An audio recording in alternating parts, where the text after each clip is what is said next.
Istanbul में पाकिस्तान और अफगान तालिबान के दरमियान 4 रोज़ा मुज़ाकरात बेनतीजा खत्म हो गए। वज़ीर इत्तलात अताउल्लाह तारड़ के मुताबिक तालिबान ने सरहद पार दहशतगर्दी रोकने की कोई जमानत नहीं दी। पाकिस्तान ने दहशतगर्दों और उनके हामियों के खिलाफ कार्रवाइयां जारी रखने का ऐलान किया है। इस्तांबुल मुज़ाकरात नाकाम, पाकिस्तान का दो टोक मौक़िफ़ बरकरार। कतर और तुर्किया की सालसी के बावजूद बातचीत नतीजा खेज न बन सकी।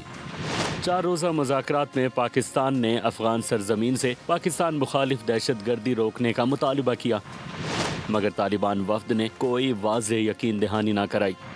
वफाकी वज़ीर इत्तलात अता तारड़ ने कहा कि तालिबान ने शवाहिद के बावजूद टाल मटोल से काम लिया, जबकि पाकिस्तान अपने अवाम के तहफ़्फ़ुज़ के लिए हर मुमकिन इक़दामात करेगा।